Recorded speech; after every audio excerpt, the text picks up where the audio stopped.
Welcome back to The Buzz, everybody. I'm your host, Chuck Leonard. How you doing?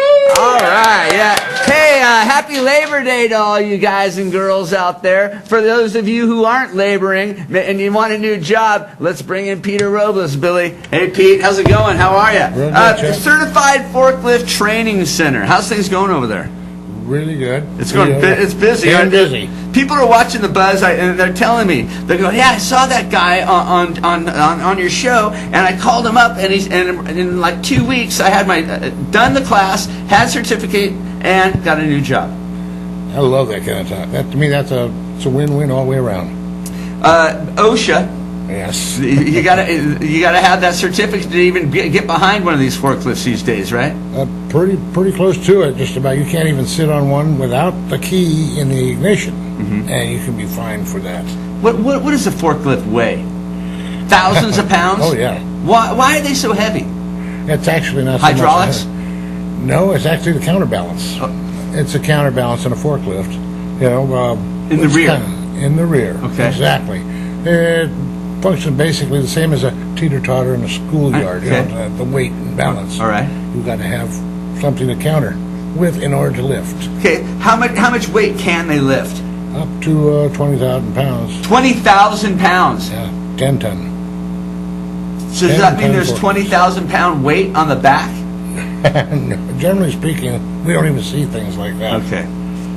So, I've driven a forklift before. I know how dangerous it can be, and that's my point. Is that people should have a certificate for these things because they go fast. They can spin around, and you're carrying lots of weight while you're doing it. Exactly. How long have you been driving one?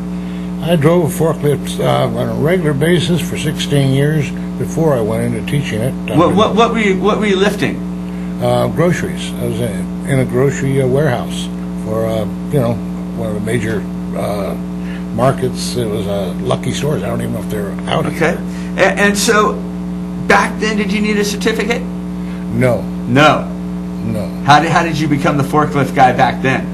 Working your way up? Actually, after I'd gone into management, and they sent me to the National Safety Council to be trained as an instructor. Okay. And you trained all their employees? I was doing that. I wasn't the only one. There was a few of us.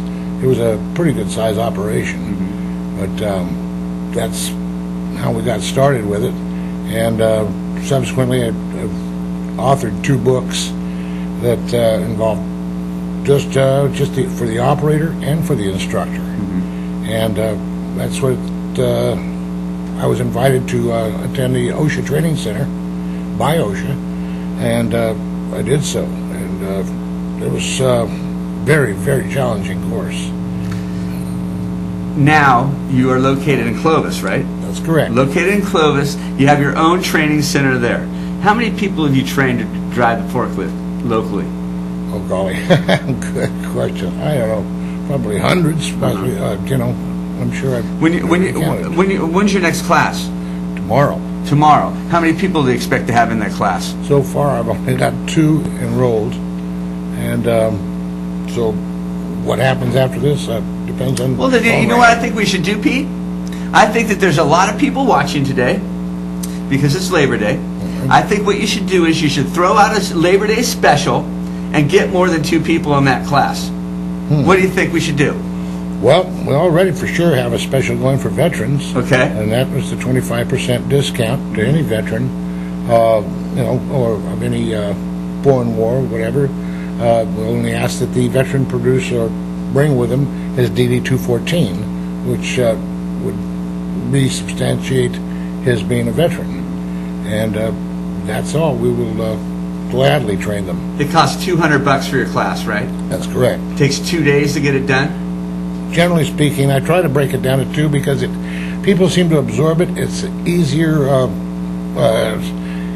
course entirely because of the fact it's not a force feed. The first day you'll spend in the classroom, you're going to learn the rules that you have to know when you're an operator.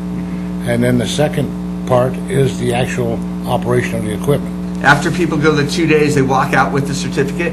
They should if they've passed everything. If they've passed everything, right. There is the driving test that is an obstacle course, which they must maneuver through backwards and forwards. Carrying weight? they will be carrying weight or they may not. It fluctuates. I don't like to stay with the same program all the time. It's kind of like getting the same test all the time. You just you get bored with it, so you want to change it, make it a little bit. The people at home, the people are sitting at home thinking, "Hey, man, maybe I should get one of these certificates and get a better job." What's your phone number over there, Pete? My phone number over there is area code 559-325-8097, and we are open now.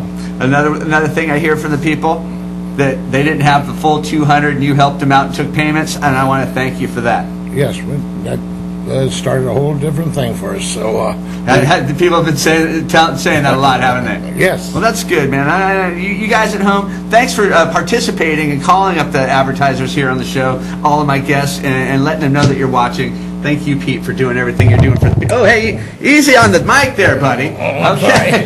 All right. Thank you for everything you do for the Valley, Pete. If you guys need a job, get a hold of Pete. One more time, what's your phone number? Area code 559. The number is 325-8097. Okay. Happy Labor Day, buddy. Happy Labor Day. We're going to take a quick commercial break.